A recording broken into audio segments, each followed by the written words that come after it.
En France, plus de 2500 à 3500 personnes décèdent chaque année sur nos routes. Quelles que soient les conditions, quelles que soient les causes, que ce soit l'inexpérience, que ce soit la bêtise ou l'irresponsabilité. Prendre la route, ce n'est pas prendre la vie des autres. Cette vidéo est donc un enrichissement pour les personnes qui ont peu d'expérience, pour les jeunes conducteurs, et aussi pour réduire la distance d'arrêt. Grâce à cette vidéo, vous aurez une maîtrise beaucoup plus approfondie sur les connaissances de technique et surtout une démonstration du temps d'arrêt de freinage, à savoir divisable par 2. Cette vidéo sera composée en thématiques, à savoir tout d'abord les situations de temps. Ensuite, le transfert de masse, le transfert de charge, la conduite par frein moteur, le contre-braquage du volant et aussi le malaise vagal. Nous espérons que cette vidéo la plus ludique et la plus complète permettra de préserver les plus jeunes vies, les plus inexpérimentées sur les routes de France. Merci de regarder cette vidéo et de la partager si vous l'appréciez.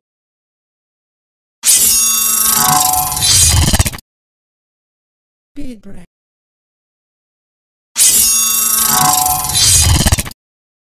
First stage. Situation de temps. L'aquaplaning, cette fine pellicule de couche d'eau est tel un revêtement invisible qui s'encoufle sur votre pneumatique et vous laisse glisser sur la route comme une savonnette. La prévenance et l'état de vos pneus est de réduire votre vitesse en vue de flaques d'eau pour que vos pneus récupèrent leur adhérence naturelle. Rappel de ce qu'il ne faut surtout pas faire. Premièrement, freiner, bien sûr, par la pédale de frein. Cette action est l'une des pires à commettre, car en cas de freinage lors d'un aquaplaning, l'eau va s'accumuler devant le pneu et accentuer ou prolonger la perte de contrôle du véhicule. Accélérer. Contrairement aux idées reçues, accélérer ne va pas chasser l'eau sous la pneumatique et mettre fin à l'aquaplaning. Et enfin, la dernière recommandation, ne jamais tourner le volant. Car le résultat de cette action est pire que de ne rien faire. Changer de direction est totalement inefficace et surtout dangereux. Lorsque vos pneumatiques accrocheront de nouveau, votre direction pourrait ne pas être la bonne. Si vous glissez sur une couche d'eau, le premier réflexe est de gérer le transfert de masse de votre véhicule pour accentuer le poids du véhicule sur les pneus pour conserver une allure réduite, non par la pneumatique mais le poids de charge en contrebas.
Premier point à rappeler. Quelles que soient les circonstances d'un faible ou d'un épais brouillard, on doit toujours garder à l'esprit que la vitesse initiale prévue pour les temps de brume sont de 50 km/h. Ne faites jamais clignoter vos feux en vue de personnes en face. Le reflet par la brume trouble les usagers en sens inverse par un effet de miroir éblouissant. Si vous êtes le véhicule de tête, vous êtes les yeux des personnes qui vous précèdent. En cas de problème ou d'objet sur la route, ralentissez par les feux de détresse et klaxonnez par intermittence pour les avertir d'éventuels dangers. Il faut savoir qu'il existe différents types de brouillard, dont l'un est le plus mortel sur les différents types d'accidents, à savoir le brouillard de radiation. Il survient généralement pendant la nuit lorsque les conditions sont favorables entre le vent très faible, l'humidité élevée et le ciel clair, ou durant cette période, le sol qui perd sa chaleur qui accumule durant la journée le phénomène de radiation, que cet air qui est en contact au sol et qui s'en refroidit, et lorsqu'il atteint son point de rosée d'humidité par rapport à la condensation et la pression atmosphérique, les reliefs auxquels il est soumis peut influencer la formation du brouillard, à savoir aussi bien de monter que descendre, et de surprendre les usagers en plein milieu de leur conduite.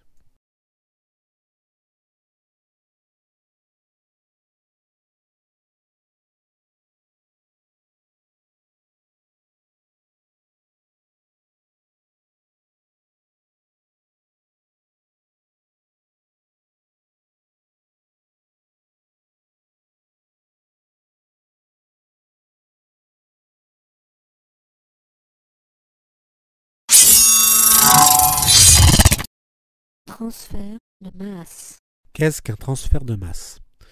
Rappelons qu'un transfert de masse est l'inertie de la voiture pour glisser, mais il est possible de modifier cette inertie. Il s'agit de l'énergie emmagasinée par une voiture qui, grâce à sa vitesse, influence le sens et la direction du mouvement du véhicule, qui sans accélération ou freinage, le véhicule continue tout droit. Pour modifier sa trajectoire à ces moments-là, il faut apporter une force d'inertie supplémentaire. Cette manœuvre est due uniquement à l'accélération ou le freinage transmise sur les roues. Cela bien maîtrisé, cela est un outil de conduite. Cela n'est pas dans le cadre de l'utilisation du drift, à savoir glisser, déraper sur courbes et virages. Elle n'est qu'un outil en cas de secours aux situations extrêmes. Transfert de charge.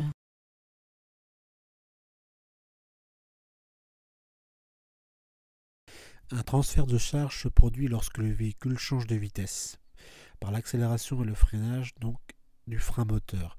La répartition des forces exercées sur la voiture sont inversées et le poids du véhicule n'est équilibré que par la force exercée.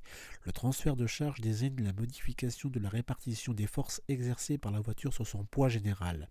Lors d'une accélération, le transfert de charge se fait vers l'arrière. Les roues arrière reçoivent une force plus grande que les roues avant. La chose est de même lors d'un freinage, la répartition est inversée, davantage de force sur le train avant. Mais l'intérêt du transfert de charge pour un conducteur est qu'il modifie la façon dont la voiture va se comporter et qu'il va pouvoir en tirer profit. Un transfert de charge vers l'avant augmente l'appui sur les roues avant et les rendant plus directrices. Cette technique s'applique sur tous les types de véhicules, petits, moyens, sachant que le poids moyen d'un véhicule sont de 750 à 2 tonnes, la répartition équivalent à 70% moyen de la force exercée. Combinée au frein moteur, cette technique d'aérofrein naturel inverse la force exercée et ralentit considérablement le freinage et la distance d'arrêt de moitié que le frein normal, plaquette de frein, disque. A noter que cette notion de transfert de charge prend toute son importance lorsqu'il s'agit de faire tourner l'auto. Est-ce vraiment le volant qui fait tourner une voiture? Non.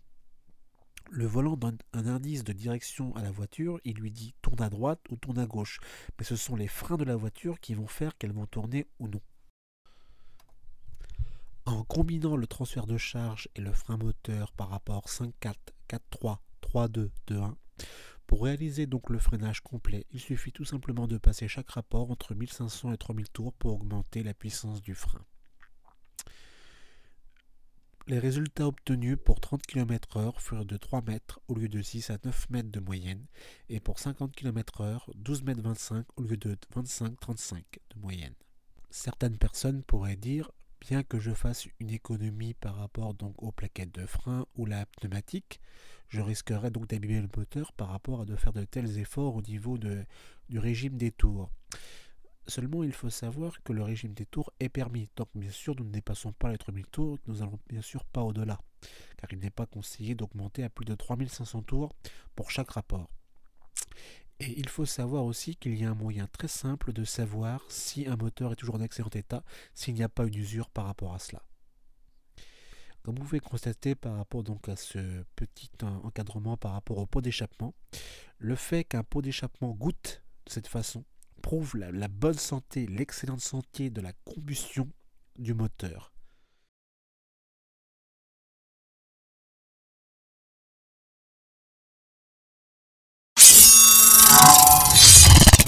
Contre-braquage du volant.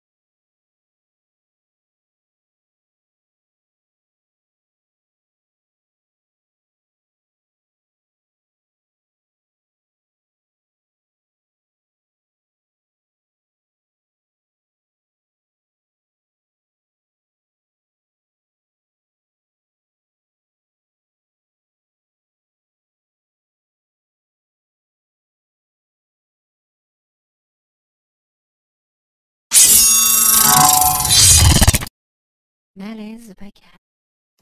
Le malaise vagal touche en moyenne les gens de 18 à 30 ans. En moyenne, 2 à 3 personnes sur 4 ont ce mal lorsqu'ils conduisent. Alors, rappelle que le malaise vagal n'est pas une maladie cardiaque, mais simplement une forme de malaise très courante et généralement sans gravité.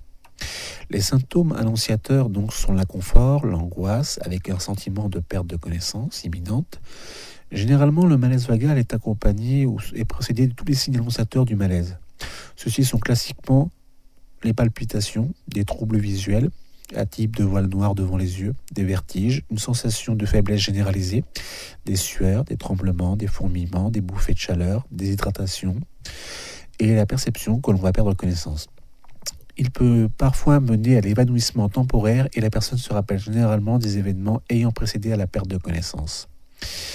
Les causes du dysfonctionnement du système vagal sont que le système cardiaque est ralenti et que cela, bien sûr, entraîne ce malaise qui peut arriver facilement, par exemple, suite à une émotion forte ou autre.